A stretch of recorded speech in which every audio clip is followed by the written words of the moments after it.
Olá Brasil, olá você aí de casa, Funções do Cinema está de volta. Se você não sabe o que é isso, tem vários vídeos aqui no canal que eu explico as funções de uma pessoa que trabalha no mundo do cinema. O que faz um produtor, um diretor de fotografia, um continuista, tem várias funções aqui. Tem um vídeo que eu conto todas, meio rapidinho, e aí eu tô destrinchando cada função. E hoje eu vou falar do som, que é uma parada muito importante e que tem muita gente que não dá o devido valor. Então a gente vai falar sobre sonoplastia, os tipos de som no cinema, como a trilha sonora pode funcionar num filme e muito mais. Se você gosta desse tipo de conteúdo, já se inscreve aqui no canal, que eu tô lutando pra chegar a 1 milhão de inscritos, então eu conto com vocês. Então vamos lá, primeiro vamos falar do que é o som no cinema e no audiovisual como um todo, nas séries também, né? Mas assim, vamos relembrar as partes do áudio dentro do cinema, porque a gente vai ficar mais fácil de depois, quando eu falar das funções, vocês já vão estar ligados do que cada pessoa faz. Primeiro, eu acho que é bom relembrar, né, que lá nos meus vídeos de história do cinema, eu já contei pra vocês aqui como o som era importante dentro do cinema, mesmo quando o cinema ainda era sem som. Quando os cinemas Nickelodeons e os vaudevilles, que eram basicamente um grande circo, tinha um monte de atração, tinha um monte de gente, tinha um monte de coisa, o som já acompanhava um filme de outra forma, era um som ao vivo, né? Então tinha ali sempre um pianista tocando, tinha uma orquestra às vezes, pra deixar aquele filme mais interessante. No caso, aqueles filmes, porque eram exibidos vários curtinhas. E aí a gente entra no cinema com o som realmente gravando os diálogos, e aí foi o caos, porque vocês viram já Cantando na Chuva, até o filme O Artista mostra um pouco disso, né? Como os atores não tinham que falar, eles tinham que ser bonitos, ficar... mas eles não tinham que ter a voz bonita, eles não tinham que ter dicção, né? Que hoje em dia a gente fala, faz fono, né? Vai atrás de um fonoaudiólogo, né? Pra você poder falar. E eu mesma fiz fono pra poder falar melhor e saber respirar enquanto eu tô contando, saber não ficar rouca. E o cinema passou por essa grande mudança também, com os atores tendo que mudar muitas vezes, muitos perdendo empregos porque, sei lá, um homem mó gatão tinha voz fininha e aí ele não ficava legal, a galera não gostava. Então foi uma grande revolução a entrada do som no cinema. Lembrando que tem vídeo que eu explico toda essa história aqui. E também com o advento do som, não foi um problema só para os atores, mas também para quem gravava ali a parte da produção, porque eles tinham que esconder os microfones, eles não fizeram como eu hoje, que deixei aqui à vista. Na época, né, a gente estamos falando de ficção, não tem como ter um microfone no meio do cenário.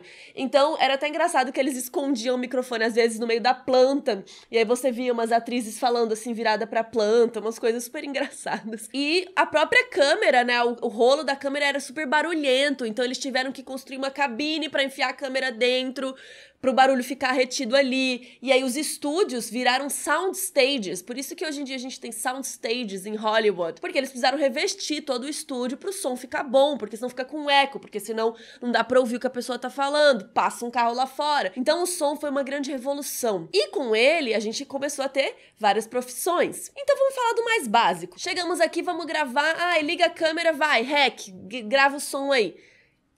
Calma, para tudo, o cara do som vai te matar. Não, não é assim. Primeiro que quando a gente vai visitar uma locação lá na pré-produção, o cara do som, eu falo o cara do som porque tem tantas funções que eu vou tentar detalhar melhor, mas assim, o técnico de som, ele vai lá também junto pra ouvir aquele cenário. Então ele vai lá, às vezes ele pode até levar o microfone dele, ele ouve se tem algum barulho muito estranho. Putz, aqui tem um ninho de passarinho que fica pi, pi, pi, pi, pi, o tempo inteiro. Putz, não dá pra gravar aqui, ou vamos tirar o ninho. A gente tá gravando perto de uma estação de metrô, que toda hora o trem para aqui e faz um puta barulho. Vai dar certo? Não sei, tem como ter outra opção? Tem como a gente fazer outra coisa? Toda essa parte técnica do som vem desde antes. E aí, beleza, o técnico de som aprovou, vai dar certo, vamos conseguir gravar aqui, porque além de ser bonito e favorecer o nosso filme visualmente, também vai dar pra gravar o áudio desses atores falando. E aí a gente tem várias questões ali no áudio da voz, digamos, né? A gente tem da fala. A gente tem o áudio que é gravado ali na hora. E aí tem a voz deles ali naquele momento. Só que tem várias formas de você gravar esse som ali na hora do cenário. Dependendo se a gente tá num estúdio, vai ser muito mais fácil para, como eu disse, o microfonista esconder em algum lugar um microfone, ou mesmo colocar um boom, que é aquele cabão assim, espero que tenha alguma imagem para ilustrar aquele cabão. E muitas vezes o microfonista tem até que ficar segurando o boom durante a fala inteira, repetindo takes várias vezes. Valorize o microfonista, o cara do boom. Boom é o nome desse microfone.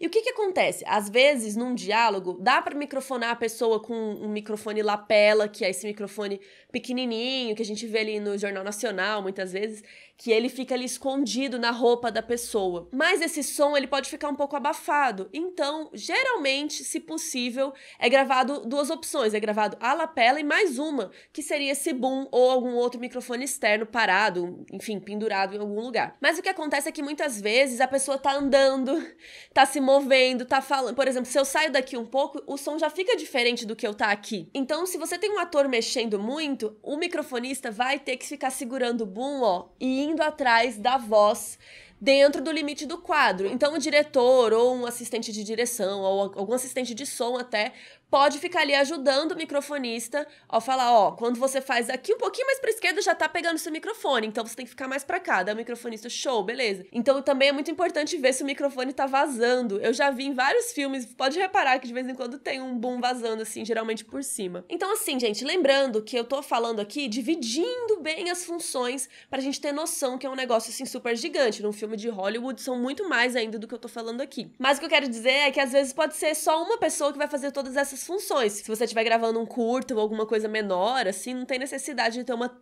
equipe tão gigante. Às vezes, o microfonista, o cara que está segurando o boom, também faz o papel do técnico de som. O que é isso? É o cara que cuida mais dos equipamentos ali,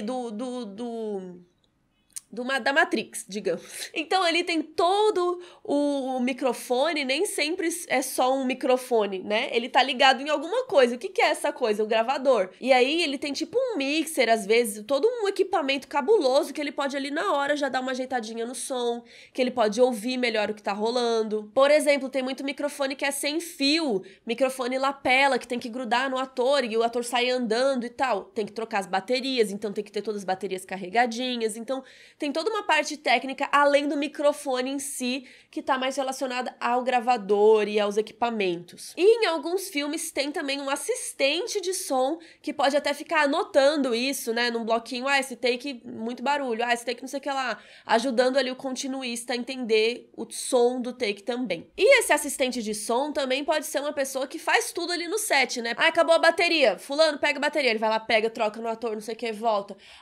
O lapela tá descolando, ele vai lá, pega o durex, cola o negócio. Então, sabe, alguém que fica ali pra ajudar os perrengues, basicamente. Então tá, a gente terminou de gravar essa parte, foi ótimo, bacana, encerrou. Acabou o trabalho do som no filme? Não, tem muito mais trabalho pela frente, às vezes até mais do que na gravação do set. A gente tem, muitas vezes, uma narração no filme, então o cara tá lá num clube da luta. Everything's a copy of a copy of a copy. Você acha que isso foi gravado lá no dia que estavam os atores no cenário? Não, eles foram para um estúdio, colocou uma cabaninha pro som ficar delícia, colocou um microfone, e aí colocam um textinho lá pro cara narrar tudo, e aí o som fica crocante, delícia. E aí tem a narração e também tem a voz em off. Qual a diferença? Porque muitas vezes a narração é algo que a gente que tá assistindo ao filme tá ouvindo, mas os personagens ali não estão. E o voice over, ou a voz em off, não necessariamente é isso. Então, por exemplo, eu estou aqui conversando com alguém e essa pessoa vocês não estão vendo, mas vocês estão ouvindo a voz, né? Digamos que aqui não tem ninguém, mas teria uma voz aqui falando comigo. Essa pessoa tá dentro da diegese, ela tá dentro da história, mas vocês não veem a cara dela. Essa voz tá em off. Mas, basicamente, essa voice over, esse off, também pode ser gravado no estúdio ou pode ser gravado ali na hora e se ficar bom, show. Se não, a gente refaz no estúdio. E uma outra coisa que é feita em estúdio é a redublagem. O que acontece? Às vezes, lá na hora da gravação, ou o técnico de som não previu, ou ele não tava, né, na pré-produção, ou aconteceu algum imprevisto, começou a ficar passando um monte de avião do nada hoje. E aí a voz dos atores ficou cheia de som de avião passando. Não rola, né? Vai pro estúdio com esses atores e a gente vai ficar redublando, tipo o lip sync da RuPaul. Então fica lá os atores olhando a cena e fica redublando, quase como se fosse uma dublagem de filme normal, só que eles dublam eles mesmos. Então o Leonardo DiCaprio vai lá no estúdio e fica falando a fala dele até encaixar certinho na boca pra ficar perfeito. E muitas vezes a gente nem vê, nem fica sabendo que isso rolou. Mas pode ter certeza que isso é muito comum. Principalmente, eu sou capaz de apostar com vocês, cena de praia. Cena de praia em filme, eu não sei como está os microfones e a técnica aí de 2021, pra ser sincera. Eu não sei qual nível que tá, mas assim, cena de praia, gente, É muito difícil. O mar fica batendo, e aí o mar tá batendo num negócio, aí tem a pedra, aí faz... Tch, aí o vento, é muito barulho, e aí o ator falando ali é muito difícil. Então, provavelmente, o que eu faria é gravar o som ambiente, que isso também é uma função da galera do som, do técnico de som. Fica ali gravando o mar, grava o som sem ninguém falar, só grava o ambiente. O mar rolando, o som batendo, e grava vários minutos disso, pra ter certeza que vai dar bom. E aí depois a gente vem e dubla os atores vêm e dublam eles mesmos, e aí coloca uma faixa com a voz dos atores e outra faixa com o fundo do mar, a voz batendo, porque aí fica perfeito. Eu entendo o que os atores estão falando sem ter esse atrapalhamento aí pelos outros sons. E óbvio, seria bizarro se eles estivessem numa praia e não tivesse um barulho do mar. Então a gente tem que gravar o som ambiente pra colocar depois também. E aí o legal também é que se der tudo errado, o técnico de som pode ir numa praia qualquer, não precisa ser naquela praia daquele dia, né? Ele pode ir numa outra praia e captar um som de lá. Ou até tem pessoas que têm este outro trabalho, que é fazer esses sons no estúdio. Então a gente tem uma pessoa que pode ficar responsável por captar barulhos do meio ambiente, barulho de carro, como está rolando agora, barulho de pássaros, barulho de qualquer coisa que precise ser encaixada, mas isso também pode ser produzido em estúdio. Claro que nem todos os barulhos dão, mas você pode ver que tem muita coisa que é feita completamente fake. E se você assistir a uns vídeos disso na internet, é assim, é muito legal.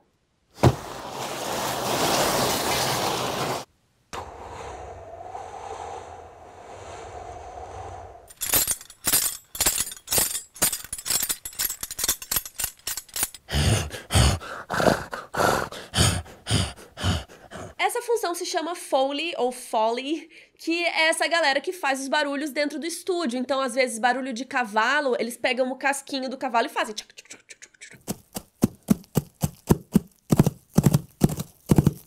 Qualquer outro tipo de ruído, eles vão descobrindo formas, e ao longo aí desses anos do cinema, foram se descobrindo formas de fazer esses barulhos de forma fake, que pareçam o barulho real. E aí é óbvio que também, quando coloca o som junto com a imagem, ele fica mais realista ainda, né? E outra coisa que é super legal também, é que às vezes esses barulhos não são feitos só porque, não tem trovão, então vamos inventar um trovão. Às vezes já até tem o barulho da cena, a gente tem um cavalo cavalgando lá, tchá, tchá, tchá.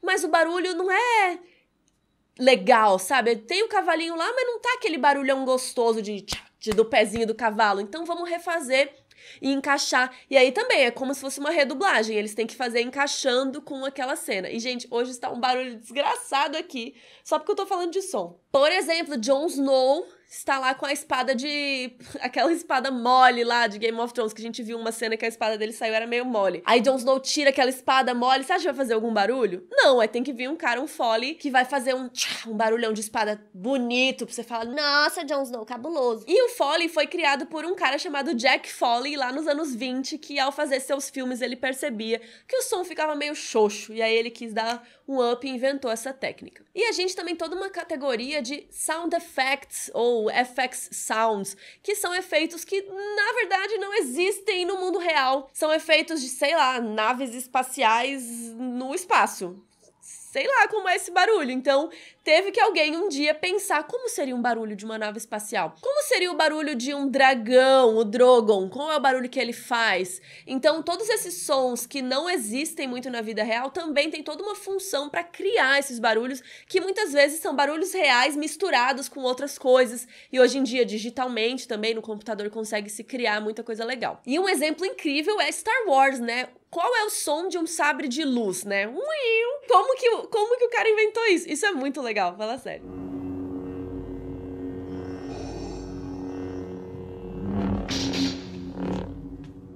E aí chegamos no último ponto da trilha sonora, que na verdade às vezes é o que as pessoas mais percebem, que é a música, a trilha sonora, que pode estar dentro da história, como eu disse, diegética, né, o que tá dentro ali da história, então o personagem tá no fone de ouvido, ele tá ouvindo uma música diegética, ou ela pode ser que a gente tá ouvindo como espectadores. E os efeitos que são colocados nessa música também é muito legal, porque às vezes acho que no Baby Driver tem muito isso, ele tá ouvindo no fone, a música tá com um tipo de efeito que a gente sente que ela tá ali no ouvido. A música muda, ela sobe e parece que a gente tá agora com ela como espectador. You're either hard as nails or scared as shit. Which one is it?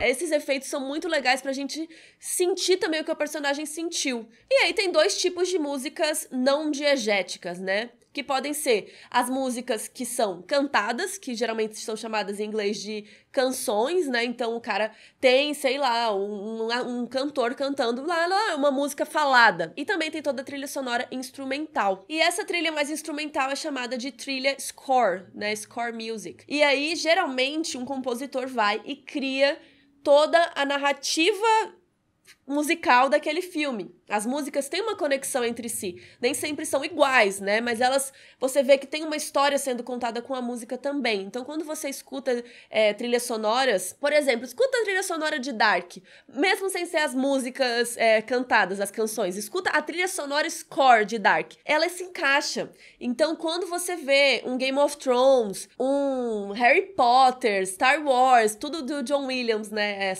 Você vê que tem uma coerência musical. Então, a gente também tem o compositor da trilha score, que vai compor toda essa parte. E depois, alguém tem que tocar essa trilha que ele inventou, né? Ele inventou na cabeça dele, imagino que ele tocou ali na casa dele, mas depois a gente tem que pedir pra alguém tocar isso. Então, a gente vai num estúdio e a gente grava essa trilha.